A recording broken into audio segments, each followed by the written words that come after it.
میرے آقا فرماتے ہیں نمازی کے لیے نماز پل صراط پر نور ہوتی ہے، نور، اور جو نماز نہ پڑھے پھر تو اس کے لیے بڑی نقصان ہے، بڑی تکلیف۔ آقا فرماتے ہیں صلی اللہ علیہ وآلہ وسلم جو نماز نہیں پڑھتا اس کے چہرے سے نور ہٹا دیا جاتا ہے، جو نماز نہیں پڑھتا جب وہ اس کی روزے سے برکت اٹھا لی جاتی ہے، جو نماز نہیں پڑھتا اس پہ بیماریاں مسلط کی جاتی ہے، جو نماز نہیں پڑھتا اس کے لوگوں کے دل میں نفرت ڈال دی جاتی ہے، جو نماز نہیں پڑھتا وہ بلاؤں میں گرفتار ہوتا ہے، اللہ کی اس پہ لعنت برستی رہتی ہے۔ میرے آقا علیہ السلام اپنے صحابہ کو کہتے تھے اے ابو ہریرہ بے نمازی کے ساتھ نہ بیٹھا کر، کیونکہ بے نمازیوں پر آسمان سے لعنت برستی رہتی ہے، تو جو بے نمازی کے پاس بیٹھتا ہے اس پہ بھی وہ لعنت کا اثر پڑ سکتا ہے۔ اللہ اکبر۔ یعنی آپ جانتے ہیں مجرم کے ساتھ اگر چور بیٹھا ہو پولیس پکڑنے آئے گی تو کیا ہوگا؟ مجرم کو ہی پکڑے گی، جو ساتھ میں ہوگا اس کو بھی لے جائے گی۔ ایسے ہی ہوتا ہے، یہی ہوتا ہے، یہی حال ہے کہ جو نمازی بھی بے نمازی کے پاس بیٹھے گا تو جو لعنت برستی ہے تو وہ لعنت کا اثر اس پہ پڑ سکتا ہے۔ بلکہ آسمانی کتابوں میں، جو پچھلی آسمانی کتابوں میں ایک بات کعب احبار کہتے ہیں کہ اللہ پاک نے بیان فرمایا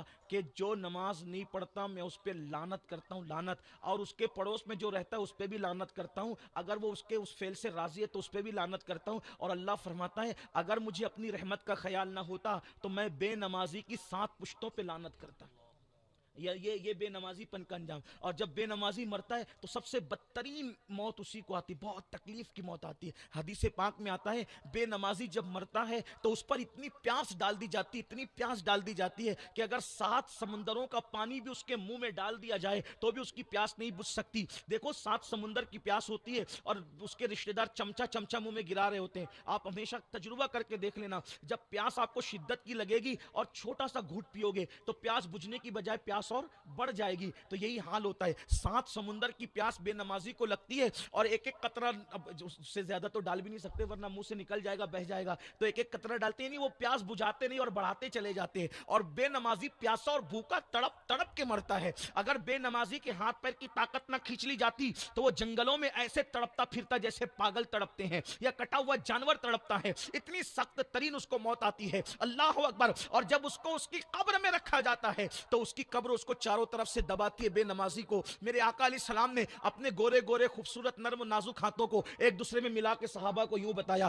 اے میرے صحابہ، جیسے یہ 2 انگلیاں آپس میں مل گئی دونوں ہاتھوں کی، ایسے بے نمازی کی پسلیاں ایک دوسرے کے اندر گھس جاتی ہے، لیکن اس وقت تو پچھتانے سے کوئی کام نہیں چلتا۔ پھر میرے آقا فرماتے ہیں 99 سانپ اللہ اس کی قبر میں مسلط کرتا ہے۔ ایک ایک سانپ کی طاقت کا عالم یہ ہے کہ اگر وہ کسی پہاڑ پہ ڈنک مار دے تو پہاڑ ریزہ ریزہ ہو جائے، ایسے طاقتور کہ اگر وہ دنیا میں پھنکار دے تو اس کی پھنکار کی گرمی کی وجہ سے سارے انسان مر جائیں، ایسے طاقتور 99 سانپ بے نمازی کی قبر میں مسلط ہوتے ہیں۔ فجر نہیں پڑی تھی تو ظہر تک، ظہر نہیں پڑی تھی تو عصر تک، عصر نہیں پڑی تھی تو مغرب تک، مغرب نہیں پڑی تھی تو عشاء تک، عشاء نہیں پڑی تھی تو فجر تک، یعنی یہ ڈسنے کا سلسلہ قیامت تک چلتا رہے گا۔ اللہ اکبر۔ مجھے بتاؤ میرے بھائیو، 10 منٹ کا ٹائم لگتا ہے ایک وقت کی نماز کے لیے۔ آپ اگر گھر میں ہو، مسجد دور ہے، مسجد اگر دور ہے گھر میں پڑھ لو، کاروبار پہ ہو، لوم چلا رہے ہو، مسجد دور ہے تو وہیں کہیں مصلی بچھا کے پڑھ لو، نہیں ٹائم ہے کم سے کم فرض پڑھ لو، اگر نہیں پوری پڑھنے کا ٹائم فرض پڑھ لو۔ نماز کسی حالت میں قضا مت کرو، کسی حالت میں مت چھوڑو، سفر میں رہو تو بھی مت چھوڑو، حضر میں رہو تو بھی مت چھوڑو۔ اگر اللہ اکبر کبھی اللہ نہ کرے ایسا حال ہے کہ ناپاک ہے اور صبح اٹھے اب سورج نکلنے والا ہے، فجر کی نماز کا وقت جا رہا ہے، غسل کریں گے تو نماز چلی جائے گی، تو اس وقت اسلام یہ کہتا ہے ابھی غسل مت کرو، پہلے تیمم کرو، تیمم کر کے پہلے نماز پڑھ لو، بعد میں غسل کر کے پھر دوہرا لینا، یعنی اب بھی نماز قضا کرنے کی اجازت نہیں ہے۔ آپ اندازہ فرمائیں نماز کسی حالت میں چھوڑنے کی اجازت نہیں ہے۔ ہر عبادت کے لیے کچھ نہ کچھ ڈھیل دی گئی ہے، ہر عبادت کے لیے کچھ نہ کچھ ڈھیل دی گئی ہے، لیکن نماز کے لیے کسی کو ڈھیل نہیں۔ جیسے روزہ، کوئی بیمار ہو اسلام اجازت دیتا ہے کہ بیمار روزہ چھوڑ سکتا ہے، کسی عورت کے شکم میں بچہ آ گیا اگر وہ عورت روزہ چھوڑنا چاہے تو چھوڑ سکتی ہے، اگر کوئی سفر میں ہو رمضان شریف کا روزہ سفر کی حالت میں چھوڑ سکتا ہے، بعد میں رکھ لینا۔ دیکھو ڈھیل ہے کہ نہیں، ڈھیل دی کہ نہیں دی، لیکن نماز کا حال یہ ہے کہ آپ سفر میں ہو تو بھی پڑھنا پڑے گا، گھر میں ہو تو بھی پڑھنا پڑے گا، صحت مند ہو تو ہی پڑھنا پڑے گا، بیمار ہو تو ہی پڑھنا پڑے گا۔ یا اللہ بیمار ہوں کھڑا نہیں رہ سکتا تو کہا بیٹھ کے پڑھ، اللہ بیٹھ کے بھی نہیں پڑھ سکتا تو کہا لیٹ کے پڑھ، اشارے سے پڑھ مگر پڑھ، یعنی کہ نماز کسی حالت میں معاف نہیں ہے۔ نماز کی یہ اہمیت ہے۔ اب آخری بات عرض کر دوں، یہ نماز ہے، دیکھو اگر ہم اپنے بچوں کو نیک بنانا چاہتے ہیں، ہم خود نیک بننا چاہتے ہیں، نماز پڑھو۔ ماشاءاللہ آپ کے قریب میں جو ہے وہ انوار اشرف مسجد تعمیر ہو چکی ہے، مسجد کو آباد کرو، محلے میں رہو تو مسجد میں جا کے نماز پڑھو، اور اگر گاؤں میں رہو کام سے تو گاؤں کی مسجد میں عاشق رسول خوش عقیدہ امام کے پیچھے نماز پڑھو۔ اللہ اکبر۔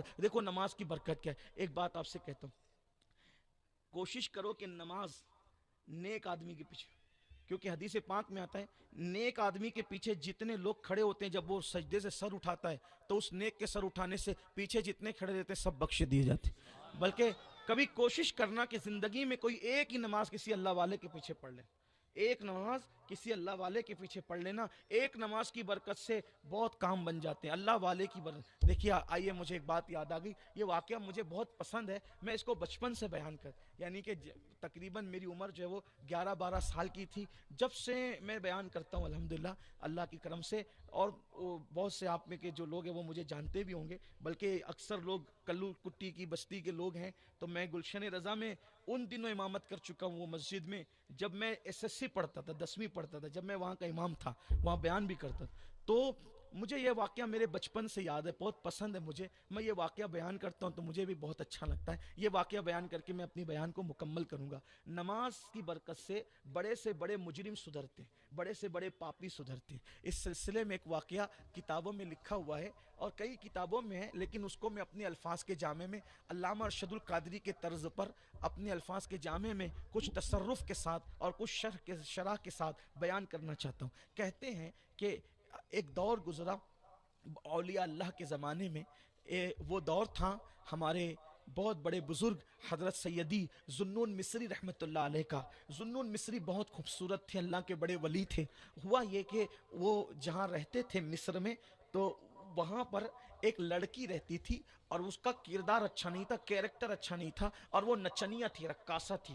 اب اس دور کے لوگ بڑے شریف لوگ تھے کیونکہ ان لوگوں کو گناہوں سے نفرت تھی, لیکن نوجوان تو ہر دور کے منچلے رہتے ہیں نا, جوانے دیوانے ہوتے ہیں, تو منچلے دیوانے رہتے ہیں لڑکے. تو ایسے ہی شریف گھرانے کے لڑکے بھی, وہ اور لڑکی ناچتی تھی تو اس کا ناچ دیکھنے کے لیے چلے جاتے, اس لڑکی کا ناچ دیکھنے چلے جا. اب اس کا ناچ جو ہے وہ اتنا لوگوں کو پسند آنے لگا کہ اس کے یہاں بھیڑ بڑھتی گئی, اور رات رات بھر مجرا چل, جیسے آرکیسٹرا وغیرہ ہوتے ہیں آج کل, اس دور میں آرکیسٹرا یہ نام کی کوئی بلا نہیں تھی, اس دور میں مجرے ہوتے تھے, یعنی لڑکیاں ناچتی تھی, گاتے تھے, لوگ وہاں شراب پیتے بیٹھے رہتے تھے اور مزہ لیتے رہتے تھے, لطف لیتے رہتے تھے, اور جہنم کا راستہ تیار ہوتا رہتا تھا, وہ جہنم کے قریب جاتے رہتے تھے. ایسے ہی وہ ہوا. تو جب نوجوان لڑکے اس کا ناچ گانا دیکھنے جانے لگے تو محلے کے جو شریف لوگ تھے, وہ شریف لوگوں کو فکر ہوئی کہ اگر ہمارے بچے ایسی اس لڑکی کا ناچ گانا دیکھنے جائیں گے تو بگڑ جائیں گے, برائی کی طرف جائیں گے, شراب میں مبتلا ہو جائیں گے, نشے میں مبتلا ہو جائیں گے, اور نشے اور شراب کی طرف جائیں گے تو ہاتھ سے نکل جائیں گے. تو انہوں نے کیا کہ کرے کیا, تو سب مل جل کر کے حضرت اللہ کے ولی حضرت ذوالنون مصری کے پاس آئے. ذوالنون مصری کے پاس آئے, حضرت ذوالنون مصری کے پاس آ کے, اے اللہ کے ولی, آپ کا اثر پورے گاؤں پر ہے, پورے شہر پر ہے, پورے علاقے پر ہے, پوری بستی پر ہے. حضرت آپ کو پتا چلا ہمارے محلے میں ایک رقاصہ, ایک نچنیا ہے, اور وہ ناچتی ہے تو ہمارا پوری بستی کے جوان اس کی طرف جا کے بگڑ رہے ہیں. آپ ایک کام کریں کہ اس لڑکی کو نکال دیں اپنی بستی سے. اب اللہ والوں کا ایک انداز ہوتا ہے, اللہ والے کیا کرتے ہیں, وہ گناہ سے نفرت کرتے ہیں, گناہ گار سے نفرت نہیں کرتے. یعنی وہ لوگ روحانی طبیب ہوتے ہیں, ڈاکٹر مرض سے نفرت کرتا ہے, مریض سے نفرت نہیں کرتا. ہمیں بھی حکم یہی ہے, گناہ سے نفرت کرو, گنہگار سے نفرت مت کرو, یعنی بیماری سے نفرت کرو, بیمار سے نفرت مت کرو. تو حضرت ذوالنون مصری نے فرمایا, اے میرے علاقے کے, میری بستی کے شریف لوگوں, آپ کا مقصد کیا ہے, آپ کا مقصد بتاؤ. لڑکی کو بستی سے باہر نکالنا مقصد ہے یا گناہ کو روکنا مقصد ہے؟ تو انہوں نے کہا گناہ کو روکنا. تو فرمایا اگر بستی سے باہر نکال دیں گے تو وہ کہیں اور جا کے نچنیا پن کرے گی, ناچے گی, لوگوں کو بگاڑے گی, وہاں تو کوئی ذوالنون نہیں ملے گا, یہاں تو تمہیں ذوالنون مل گیا, تو میں اس کو سدھار لوں گا. اب سدھارنے کا طریقہ کیا اختیار کیا گیا, اب اس کو سنیے, بڑا دلچسپ ہے. حضرت ذوالنون مصری نے اپنے مرید کو بلایا اور بلا کر فرمایا, بیٹے جاؤ اور جا کر کے اس نچنیا سے, رقاصہ سے کہنا کہ تو ایک رات میں ناچ کر کتنا کما لیتی ہے, تو جب آتی ہے سب لوگ تیرے پیسے دیتے ہیں, تو ایک رات میں کتنا کما لیتی ہے. تو ذوالنون مصری کا مرید گیا اور جا کر کے بتایا کہ تو ایک رات کو کتنا کما لیتی ہے. اس نے کہا اتنے 1000 کما لیتی ہوں. تو حضرت ذوالنون مصری نے وہ ساری رقم اس کو دی اور کہا کہ آج رات تیرے پاس عام ناچ نہیں ہوگا, کوئی نہیں آئے گا تیرا ناچ دیکھنے, آج تیرے پاس ہمارے پیر و مرشد حضرت ذوالنون مصری آئیں گے.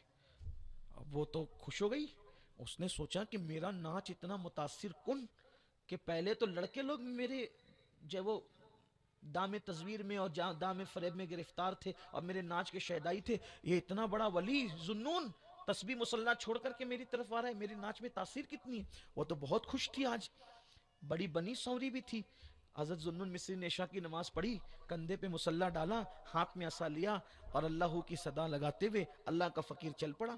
جیسے اس کے دروازے پہ پہنچے تو وہ کھڑی تھی استقبال کے لیے، سلام کیا۔ اب دیکھو اللہ والے کتنے کیسی بات کرتے ہیں، اللہ والے کیسے بھولے بھالے سیدھے سادے واقعی سچے سچے لوگ ہوتے ہیں۔ ان کے دل میں اللہ بستا ہے، ان کی نظر میں پاپ نہیں، ان کے دل میں چور نہیں، ان کے دلوں میں گندگی نہیں۔ جیسے ہی پہنچے وہ تو بہت حسن و جمال کا پیکر بن کے پتہ نہیں کیا کیا سوچ رہی تھی کہ ذوالنون آئیں گے تو کیا ہوگا اور ایسا ہوگا ویسا ہوگا، پتہ نہیں جو بھی سوچا ہوگا۔ لیکن جیسے ذوالنون پہنچے، ذوالنون نے سلام کیا اور سلام کر کے کہا بیٹی آج ہم نماز پڑھیں گے۔ کیا کہا؟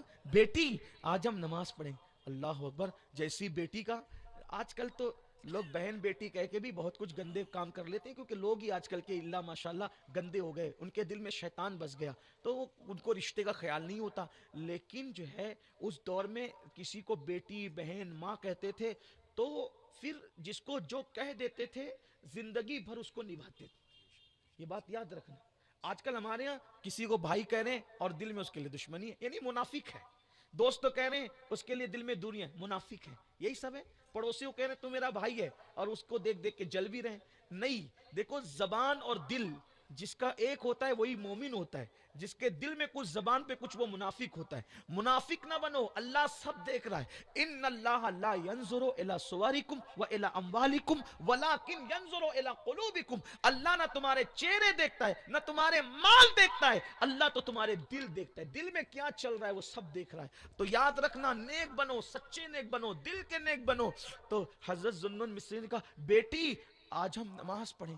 اس نے سنا بیٹی، کہا حضرت، اب وہ بھی تقدس میں آئے، کہا حضرت یہاں تو جو آتا ہے وہ مجھے پاپ کی نظر سے ایسے دیکھتا ہے جیسے بھوکا دسترخوان کو، اور آپ مجھے بیٹی کہہ رہے ہیں؟ مجھے کبھی کسی نے آج تک بیٹی نہیں کہا۔ آپ نے فرمایا بیٹی یہی تو اسلام کی کا حسن ہے، یہی تو اسلام کی تعلیم ہے کہ جب کسی عورت سے ملاقات ہوتی ہے تو اگر وہ برابر ہوتی ہے تو اس کو بہن کا درجہ دیتے ہیں، چھوٹی ہوتی ہے بیٹی کا درجہ دیتے ہیں، عمر میں بڑی ہوتی ہے اس کو ماں کا درجہ دیتے ہیں۔ یہی شکل ہوتی ہے تین، جب ہم کسی عورت سے ملتے ہیں، بڑی ہے تو ماں کا درجہ، برابر ہے تو بہن کا درجہ، چھوٹی ہے تو بیٹی کا درجہ، چوتھا کوئی رشتہ نکاح سے پہلے اسلام اجازت نہیں دیتا۔ دیکھو یہ اسلام کا حسن ہے، اسلام کا تقدس ہے۔ اس لڑکی نے کہا مگر ذوالنون اے میرے حضرت میں نے تو کبھی نماز نہیں پڑھی، مسلمان گھر میں پیدا ہوئی لیکن میری ماں جب وہ جوانی میں بیوہ ہو گئی تھی اور میں بچی تھی تو ہمیں کوئی مدد نہیں کرتا تھا، ہماری کوئی مدد نہیں کرتا تھا، ہمارا کوئی ساتھ نہیں دیتا تھا، تو مجبوراً میری ماں نے مجھے نچنیوں کے ساتھ بچپنے میں کر دیا۔ اب بچپنے سے ناچتے ناچتے میں اتنی بڑی رقاصہ ہو گئی کہ آج آپ میرے دروازے پر آیا مجھے نماز پڑھانے۔ میں نے کبھی نماز نہیں پڑھی، نماز کا نام سنا لیکن مجھے نماز آتی نہیں۔ تو حضرت ذوالنون مصری نے کہا بیٹی کوئی بات نہیں، بس اتنا کرو وضو کر لو اور میرے پیچھے کھڑی ہو جاؤ، میں جیسا کرتا ہوں ویسے ہی کرو۔ دیکھیے اللہ والوں کی شان کیا کیا۔ پھر ذوالنون مصری آگے کھڑے اور وہ دور پیچھے کھڑی ہے۔ حضرت ذوالنون مصری تلاوت قرآن کی کرتے ہیں، اور تلاوت جب آپ نے قرآن پڑھا تو قرآن بہت اچھا پڑھتے تھے حضرت ذوالنون مصری۔ قرآن پڑھا تو ایسی تاثیر کے ساتھ قرآن پڑھا کہ وہ رو پڑی۔ قرآن کا یہ معجزہ ہے آج بھی کہ کوئی اچھے سے قرآن پڑھتا ہے تو آنکھ میں آنسو آ ہی جاتے ہیں۔ وہ رو پڑی، پہلی بار وہ روئی، اللہ کے لیے روئی، اللہ کے لیے۔ اور یاد رکھنا سب کو منانا مشکل ہے، رب کو منانا آسان ہے، بس دو آنسو اس کو پیش کر دو وہ من جاتا ہے، راضی ہو جاتا ہے۔ تو رو پڑی، وہ رو پڑی۔ ادھر ذوالنون مصری نے جب لوہا نرم دیکھا تو پھر ہتھوڑا مار دیا، اللہ اکبر کہہ کر کے رکوع میں گئے۔ رکوع کے بعد آپ بھی رو رہے تھے، سجدے میں سر رکھا، زبان سے سبحان ربی الاعلیٰ سبحان ربی الاعلیٰ کہہ رہے تھے، اور دل میں کہہ رہے تھے اے اللہ بڑی محنت کے بعد اس کو میں نے یہاں تک لایا ہے، مولا یہاں تک لانا میرا کام تھا، اس کے آگے سنبھالنا تیرے کرم پر ہے۔ یہاں تک لانا میرا کام تھا، اس کے آگے سنبھالنا تیرے کرم پر ہے۔ بس سبحان ربی الاعلیٰ کی صدائیں ہوتی رہی، نماز مکمل ہوئی، سلام پھرا تو وہ غائب تھی، نہیں ملی۔ ڈھونڈا، بہت ڈھونڈا، نہیں ملی، لوگوں سے ڈھونڈوائے نہیں، سب چھوڑ چھاڑ کے پتہ نہیں کہاں چلی گئی۔ دو عالم سے کرتی ہے بیگانہ دل کو، عجب چیز ہے لذت آشنائی، شہادت ہے مطلوب مقصود مومن، نہ مالے غنیمت نہ کشور کشائی۔ اب لوگ اس کو ڈھونڈتے رہے، نہیں ملی، بہت دن ہو گئے، بہت دن بیت گئے، اب وہ قصہ پارینہ بن گئی، یعنی گزرا ہوا قصہ۔ لوگ کہتے ہیں کبھی ایک رقاصہ تھی، پتہ نہیں ذوالنون نے کیا کیا، کہاں کیا بولا، وہ تو غائب ہی ہو گئی، چلی گئی، ختم ہو گئی، ملتی نہیں۔ اب بہت دن ہو گئے، اس کا قصہ بھی دھیرے دھیرے لوگ بھولنے لگے۔ ایک رات کو حضرت ذوالنون مصری عبادت کرتے کرتے اچانک اونگ آئی، جیسے اونگ آئی تو کسی نے ان کو غیبی طور پہ کہا ذوالنون آج ہمارے دوست کا انتقال ہو گیا ہے، اگر تو ہمیں خوش کرنا چاہتا ہے تو جا اس کے جنازے میں شرکت کر۔ پوچھا کہاں ہے تیرا دوست؟ کہا فلاں غار میں۔